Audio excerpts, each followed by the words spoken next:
अभी मैं हिंदुस्तान का सबसे कम क्राइम रेट वाला महानगर चेन्नई में चेपक इंटरनेशनल क्रिकेट स्टेडियम के सामने हूं और यहां से ये बात बताने जा रहा हूं कि चेन्नई में क्राइम रेट क्यों कम है और बिहार में क्राइम रेट क्यों ज़्यादा है।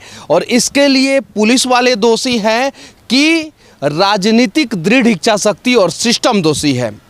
यहाँ पे शराब चालू है और यहाँ पे लोग शराब पीते हैं, उसके बावजूद भी पूरे तमिलनाडु में क्राइम रेट कम है। और 4 महानगर जो हिंदुस्तान में है, मुंबई, दिल्ली, कोलकाता और चेन्नई, उसमें से चेन्नई में सबसे कम क्राइम रेट है। उसके पीछे सबसे बड़ा रीज़न ये है कि तमिलनाडु की जनसंख्या 7 करोड़ के आसपास है और यहाँ पे 1,10,000 पुलिस फोर्स है। बिहार में शराब बंद है और शराब बंद करने के दौरान नीतीश कुमार जी ने कहा था कि इससे क्राइम पे कंट्रोल होगा और उसके अलावा 200 प्रकार की बीमारियां जो है वो शराब से जो होती है तो बीमारियां भी भागेगी। ना बिहार से बीमारी भागा और ना ही क्राइम पे कंट्रोल हुआ। हालांकि जब अपराध हो जाता है बिहार में तो एक आसान तरीका है, बिहार के नेता और बिहार का सिस्टम जो है खासकर दरोगा, इंस्पेक्टर और कुछ पुलिस वाले को सस्पेंड करता है, जिसमें पुलिस वालों की गलती नहीं है। क्योंकि यहाँ की जनसंख्या 7 करोड़ है तो 1,10,000 पुलिस वाले हैं और बिहार की जनसंख्या लगभग 13 करोड़ है तो वहाँ पे सिर्फ और सिर्फ जो है 72,000 पुलिस वाले हैं। और 72,000 में से 22,000 पुलिस वाले वीआईपी ड्यूटी पे और उसके अलावा 20,000 पुलिस वाले जो है वो लगभग ट्रैफिक ड्यूटी पे रहते हैं और 20,000 पुलिस वाले हमेशा छुट्टी पे रहते हैं। तो 62,000 तो ऐसे ही हो गया। 10,000 पुलिस वालों के सहारे जो है पूरे बिहार में क्राइम को कंट्रोल करना है, शराबियों को पकड़ना है, तस्करों को पकड़ना है और बिहार को सुशासन जैसा राज्य बनाना है, जो पॉसिबल नहीं है। आज के समय में बिहार पुलिस के जवान ये सोचते होंगे कि हम अपनी नौकरी बचाए तो बचाए, कैसे बचाए, क्योंकि लोकल नेता कहते हैं सिर्फ और सिर्फ शराब को पकड़ो, शराबियों को मत पकड़ो क्योंकि हमारा वोट खराब हो जाएगा। वहाँ के बड़े अधिकारी कहते हैं कि शराबियों को पकड़ो क्योंकि शराबी जब पकड़े जाएंगे तो शराब आना ऑटोमेटिक बंद हो जाएगा। तस्करों को पकड़ो, शराब आना बंद हो जाएगा। और बिहार के मुख्यमंत्री कहते हैं शराब को पकड़ो, शराबियों को पकड़ो, तस्करों को पकड़ो। इस बीच में अगर पुलिस वाले अपने घर जाते हैं तो उनकी बीवी कहती है कि कुछ पकड़ो या मत पकड़ो, नौकरी को पकड़े रहो क्योंकि नौकरी छूट जाएगा तो सब कुछ बर्बाद हो जाएगा। और 2 धारी तलवार बिहार पुलिस की नौकरी हो चुकी है आज के समय में। हाँ, हालांकि वो लोग गलती करते हैं तो भी हम लोग आवाज़ उठाते हैं और उन चीज़ों को हम लोग दिखाते हैं। आज उनकी मजबूरियों को भी दिखाने की ज़रूरत है। और बिहार में शराबबंदी कानून तब जाके सफल होगा जब जैसे उत्तर प्रदेश में 2.5 लाख पुलिस वालों की संख्या है और महाराष्ट्र की जनसंख्या बिहार की जनसंख्या लगभग सेम है। महाराष्ट्र में 2,35,000 पुलिस वालों की संख्या है और बिहार में सिर्फ महाराष्ट्र से 3 गुना कम 72,000 पुलिस वालों की संख्या है। तो बिहार में अगर शराबबंदी कानून को सख्ती से पालन कराना है तो उसके लिए कम से कम बिहार में 2.5 लाख पुलिस फोर्स की ज़रूरत है। 72,000 है, लगभग 1,70,80,000 नया वैकेंसी निकालना पड़ेगा, तब जाके बिहार में क्राइम पे कंट्रोल होगा। और आज के समय में रात के लगभग 1 बज रहा है, आप देख सकते हैं। और 1 बजे मैं यहाँ पे वीडियो बना रहा हूँ और मुझे पता है कि कुछ भी होगा तो 2 मिनट के अंदर अंदर पुलिस आ जाएगा, लेकिन बिहार में 2 मिनट के अंदर पुलिस नहीं आएगा। क्यों? क्योंकि रात के समय में सारे थाना प्रभारी अपने गश्ती दल को लेके जो है निकले हुए रहते हैं कि हम तस्कर को पकड़ने जा रहे हैं, शराबी को पकड़ने जा रहे हैं। और इस वीआईपी जगह पे मैं आप लोगों को एक चीज़ें दिखा रहा हूं। देखिए, यहाँ पे शराब का बोतल है, आप देख सकते हैं। यहाँ पे देखिए, थोड़ा ध्यान से, थोड़ा पास में आइए आप। यहाँ पे शराब का बोतल है, आप देखिए। यहाँ पे शराब का बोतल है, आप देखिए ये ध्यान से। और यहाँ पे नेता लोगों का फ़ोटो है, देख लीजिए। सभी मतलब कि जो सत्ताधारी पार्टी है उनका सब फोटो है, आप देख सकते हैं। यहाँ पे बैनर नहीं लगाते हैं यहाँ पे लोग, जैसे हमारे यहाँ के नेता जब पटना एयरपोर्ट पे उतरते हैं ना, तो सबसे पहले जो है ना 5-7 करोड़ रुपया का बैनर लगाया जाता है कि ताकि पता चले। मानता हूँ शराब खराब है, तो शराब को पूरे देश में बैन किया जाए। नहीं तो अगर उत्तर प्रदेश में शराब चालू है, झारखंड में शराब चालू है, बंगाल में शराब चालू है, नेपाल में सस्ता दारू है, तो कब तक बिहार पुलिस को सस्पेंड करके, इंस्पेक्टर को सस्पेंड करके, दरोगा को सस्पेंड करके शराबबंदी कानून को सफल बनाने के लिए सोचा जाएगा। और आज से एक दिन पहले मुजफ्फरपुर में नाले की सफाई के दौरान कम से कम 1000 बोतल बियर का और शराब का मिला है। तो ये कैसा शराबबंदी है। और बिहार में बहुत बड़े बड़े नेता जो है वो शराब की तस्करी कराते हैं। उसके अलावा अलग अलग पार्टियों के कार्यकर्ता जो है वो गाड़ियों पे जो है बैनर लगा के, जो होता है ना क्या बोलते हैं, झंडा लगा के शराब की तस्करी करा रहे हैं। यहाँ पे इंटरनेशनल स्टेडियम है, यहाँ के नेता जो है ना ये जानते हैं कि प्लास्टिक नहीं, बैनर नहीं यूज करना है। हमारे यहाँ के नेताजी नियम लगा देते हैं कि प्लास्टिक का इस्तेमाल नहीं करना है, और उन्हीं के पार्टी के नेता जब दिल्ली से पटना पहुंचते हैं तो प्लास्टिक का बैनर पूरे पटना में लगा दिया जाता है। ये किस प्रकार का कानून है। पिछले कुछ दिनों में सबसे ज़्यादा रेप की घटनाएं बिहार में घटी है, और कुछ घटनाएं मीडिया में खूब सुर्खियां बटोरी है। जैसे साहेबगंज में एक फौजी की बेटी के साथ रेप हुआ, उसके पहले अररिया में एक 5 साल की बच्ची के साथ रेप हुआ, उसके पहले महानार में 2 बच्चियों के साथ रेप हुआ, वैशाली में रेप हुआ, चंपारण में रेप हुआ, उसके अलावा जो है पूर्णिया में रेप हुआ। ऐसे अनेकों घटनाएं। क्योंकि पुलिस तो अभी अपराधियों को पकड़ने के पीछे नहीं लगी हुई है, पुलिस सिर्फ और सिर्फ शराबी और शराब के तस्करों को पकड़ने में लगी है। हर विधायक का हर दिन जो है ब्लड टेस्ट हो, या उसके मुंह में डाला जाए कि हाँ आप शराब पिए हैं कि नहीं, दूध का दूध और पानी का पानी हो जाएगा। और शराबबंदी के नाम पे बिहार के लोगों को और बिहार की पुलिस को परेशान करने का प्रयास न किया जाए। अगर शराबबंदी कानून को निरस्त किया जाएगा तो शायद बिहार का पुलिस जो है वो उस पर ध्यान न दे के अपराधियों को पकड़ने पे ध्यान देगा, तब जाके बिहार में अपराध पे कंट्रोल होगा, वरना नहीं कंट्रोल होगा। एक और चीज़ मैं दिखाने जा रहा हूँ, शराब से जो रेवेन्यू आता है उसका इस्तेमाल सही ढंग से किस प्रकार से किया जाता है। यहाँ पे देख सकते हैं इस चौराहे पे जो है 3 और 4 सीसीटीवी लगा हुआ है सिर्फ यहाँ पे। उसके अलावा जो है जितना पोल है उस पे सब जगह पे सीसीटीवी लगा हुआ है। सामने आप देख सकते हैं वहाँ पे 4 सीसीटीवी लगा हुआ है। उसके अलावा जो सिग्नल है उस पे सीसीटीवी लगा हुआ है। तो अगर शराब खराब है तो शराब से यहाँ पे रेवेन्यू जनरेट करके अच्छा काम किया जा रहा है। तो इस प्रकार से बिहार में भी किया जा सकता है, ऐसा नहीं है। और देखिए यहाँ पे सड़कें जो है ना वो सब ठीक ठाक है सब।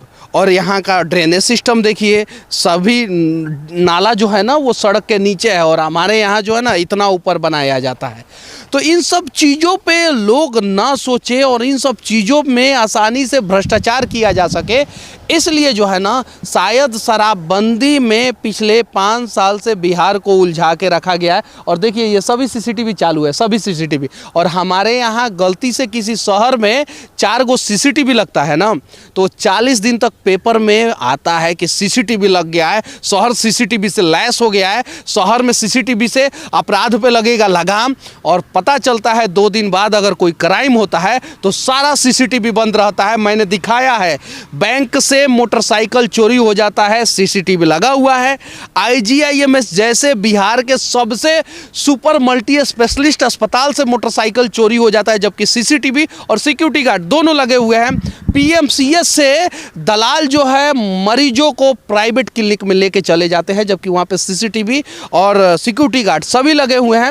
उसके अलावा क्राइम बढ़ने का सबसे बड़ा कारण ये है कि वहाँ पे सीसीटीवी काम नहीं करता, और यहाँ पे क्राइम कंट्रोल होने का सबसे बड़ा कारण ये है कि सभी सीसीटीवी जो है ना वायरलेस कनेक्टेड है। सभी आप देख सकते हैं, सभी में तार आया है, इधर भी वायरलेस कनेक्टेड है सीसीटीवी सब पूरा, वहाँ पे भी लगा हुआ है। और वो सामने जो है 4 सीसीटीवी लगा हुआ है वो भी वायरलेस कनेक्टेड है। यहाँ पे जो सीसीटीवी लगा हुआ है वो भी वायरलेस कनेक्टेड है। अब यहाँ पे अगर अपराधी कुछ अपराध करते हैं और वो शहर छोड़ के भागेंगे तो कम से कम 50 किलोमीटर तक यहाँ की पुलिस जो है ना ट्रैक कर लेती है। और हमारे यहाँ अगर एक वो सीसीटीवी कैमरा से वो ओझल हो गया तो दूसरा सीसीटीवी में वो पकड़ा नहीं जाएगा। और वो भी सीसीटीवी पुलिस वाले कहाँ से मदद लेते हैं? सरकारी सीसीटीवी से नहीं, वो चलता नहीं है। ना रेलवे स्टेशन पे सीसीटीवी चलता है, ना बस स्टैंड में सीसीटीवी चलता है, ना पटना में सीसीटीवी चलता है, ना किसी शहर में सीसीटीवी चलता है। दुकान में जो सीसीटीवी लगा रहता है, अगर गलती से उसके पास डेटा है तो वो देगा, नहीं है तो वो भी बोल देगा कि नहीं है। और इस वजह से जो है ना आए दिन हत्या, बलात्कार, चोरी, लूटपाट, ये सब की घटनाएं बढ़ रही है। इसी वजह से बिहार ना स्पोर्ट्स में आगे है, ना हेल्थ में आगे है, ना एजुकेशन में आगे है, और ना ही इंफ्रास्ट्रक्चर में आगे है, ना ही इंडस्ट्री में आगे है। और इन सब चीज़ों में बिहार आगे ना हो, इसलिए क्या पता केंद्र सरकार और राज्य सरकार की मिली भगत के वजह से बिहार में शराब बंद कर दिया गया है, ताकि बिहार के लोग शराब में ही उलझे रहे और बिहार को बर्बाद किया जाए। क्यों? क्योंकि अगर जब तक बिहार लेबर राज रहेगा तब तक शायद दूसरे राज्यों के बहुत सारे शहर जो है ना वो विकसित, डेवलप होते रहेंगे। और ये बात मैंने नहीं कहा है, ये बात इस देश के सिर्फ इकलौते जिंदा शहीद MS बिट्टा ने मेरे इंटरव्यू में कहा था। तो ये सोची समझी साजिश है बिहार को बर्बाद करने की, और इस पे कंट्रोल होना चाहिए। और जिस प्रकार से यहाँ पे फैसिलिटी है, ये देश का एक ऐसा महानगर है जहाँ पे सबसे कम क्राइम है। मुंबई से कम क्राइम है यहाँ पे, कोलकाता से कम क्राइम है, दिल्ली से कम क्राइम है। तो यहाँ से सीख लेते हुए जो है ना यहाँ के नियम कानून को वहाँ पे इम्प्लीमेंट करना चाहिए, तब जाके जो है ना बिहार से अपराध खत्म होगा। और हाँ, एक और चीज़ें मैं बता देना चाहता हूँ, जिस प्रकार की सुविधाएं यहाँ की पुलिस वालों को दी जाती है, उस प्रकार की सुविधा बिहार पुलिस के जवानों को भी देनी चाहिए। बिहार पुलिस के जवानों के बच्चों की पढ़ाई के लिए वहाँ पे स्कूल और कॉलेज होना चाहिए। बिहार पुलिस के लिए जो है वहाँ पे हॉस्पिटल की व्यवस्थाएं होनी चाहिए। और यहाँ तक कि पटना में जो बिहार पुलिस का कैंप है ना, उसमें आप चले जाइएगा तो पेशाब करने का जगह तक नहीं है। और इतने गंदे जगह पे वो लोग रहने को मजबूर है ना। टेंट सिटी है बिहार पुलिस के कैंप में अंदर, पटना में, जो गोल घर के पास है। और वो टेंट सिटी में मतलब कि पूरा टेंट फटा हुआ है, चूता है ऊपर से पानी, और उसमें रहने को मजबूर है बिहार पुलिस के जवान। क्यों? क्योंकि शराब तो बंद कर दिए हैं, रेवेन्यू तो आ नहीं रहा है, और जब रेवेन्यू आएगा नहीं तो डेवलपमेंट होगा नहीं, विकास होगा नहीं, और इंफ्रास्ट्रक्चर का डेवलपमेंट होगा नहीं, तो मजबूरी में तो रहना पड़ेगा। तो आप अपने हट के वजह से जो है ना बिहार को बर्बाद करने का प्रयास कर रहे हैं। नीतीश कुमार जी, आपने गुटखा बैन किया, बिहार के हर एक चौराहा पे गुटखा मिलता है। आपने प्लास्टिक बैन किया, बिहार के हर एक दुकान में प्लास्टिक मिलता है। आपने दहेज बैन किया, और लगभग हर कोई दहेज लेके ही और देके ही शादी कर रहा है। आपने बालू बैन किया, और बालू मिल ही रहा है। बस इन सब चीज़ों का दाम बढ़ गया है। तो हो सके तो आप अपने हट के चक्कर में बिहार को बर्बाद करने का प्रयास न करें, और एक बार समीक्षा करें। आखिर आप जब ये कानून नहीं लगाए थे तो 72 सीट पे थे, और कानून लगाया आपने तो 43 सीट पे क्यों आ गए? और अगर इसी तरह से हट करके बिहार को बर्बाद करने का प्रयास आप करते रहेंगे तो 2025 में आपकी पार्टी 25 सीट से ज़्यादा नहीं जीतेगी। नुकसान आप ही का होगा। बिहार सरकार के नेता अक्सर कहते हैं कि शराबबंदी से क्राइम कंट्रोल होता है, और अभी मैं तमिलनाडु की राजधानी चेन्नई में हूँ, और चेन्नई में सारे महानगरों में से सबसे कम क्राइम है। और यहाँ पे देख सकते हैं जगह जगह पे शराब का बोतल है। यहाँ पे देखिए शराब का बोतल है, और यहाँ पे सभी शराब का बोतल है। उसके अलावा मैं इधर भी दिखा देना चाहता हूँ, ये सभी शराब का ही बोतल है। इधर देख सकते हैं, इधर देख सकते हैं, सभी शराब का बोतल है। उधर दिखाइए, उधर दिखाइए, उस साइड से भी आइए, इधर सब शराब का बोतल फेंका हुआ है। अब पता है शराब के बोतल से जो टैक्स आता है उससे क्या होता है? उससे बगल में देखिए चेपक इंटरनेशनल स्टेडियम है ये, और इसमें महेंद्र सिंह धोनी खेलते हैं। रांची के हैं लेकिन खेलते हैं यहाँ पे चेन्नई सुपर किंग की तरफ से। ईशान किशन भी यहाँ पे खेले हैं। बिहार में इंटरनेशनल स्टेडियम नहीं है। जानते हैं काहे कि इससे जो टैक्स आने वाला रहता है ना, वो टैक्स नहीं आता है। इसके वजह से जो है इंफ्रास्ट्रक्चर का डेवलपमेंट नहीं होता है।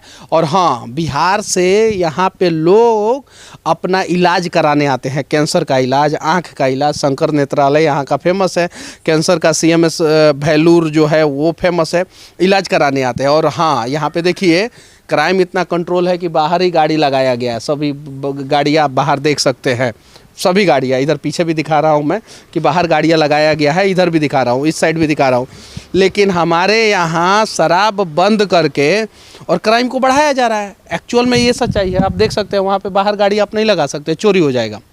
ये बात सच है। क्योंकि पुलिस जो है शराबी के पीछे लगा हुआ है। इंडस्ट्री है नहीं ताकि वहाँ से टैक्स आए। गुजरात में बहुत बड़ा इंडस्ट्री है, इसलिए गुजरात में शराब बंद है गांधी जी के नाम पे, और बहुत पहले से बंद है। उसका इंफ्रास्ट्रक्चर बहुत हाई लेवल का है, लेकिन बिहार का इंफ्रास्ट्रक्चर हाई लेवल का नहीं है। बिहार का इंफ्रास्ट्रक्चर गुजरात के इंफ्रास्ट्रक्चर के लेवल का कर दीजिए और बिहार में शराब बंद कर दीजिए, प्लास्टिक बंद कर दीजिए, गुटखा बंद कर दीजिए, बालू बंद कर दीजिए, आलू बंद कर दीजिए, तरकारी बंद कर दीजिए, सब कुछ बंद कर दीजिए। लेकिन एक बार तो पहले इंफ्रास्ट्रक्चर तो डेवलप कीजिए। और बिहार में इंफ्रास्ट्रक्चर के नाम पे 0 सन्नाटा है, डेवलप करेंगे नहीं, और सिर्फ शराबबंदी के चक्कर में लोगों को उलझाए रखेंगे और शराबबंदी के चक्कर में बिहार पुलिस को सस्पेंड करते रहेंगे। और चलिए, हमारा ये वीडियो कैसा लगा आप लोग कमेंट करके ज़रूर बताना। बस अभी मैं इस देश का 4 महानगर में से सबसे कम जिस महानगर में क्राइम है, यानी मैं चेन्नई में हूँ, और यहाँ से यहाँ के बारे में और बिहार में बढ़ रहे अपराध के बारे में और बिहार पुलिस की मजबूरियों के बारे में बात कर रहा था। बस इस देश के किसी भी कोने में रहूँगा, सीने में सिर्फ भारत धड़कता है, इसीलिए आखिरी में सिर्फ एक शब्द कहूँगा, जय हिंद।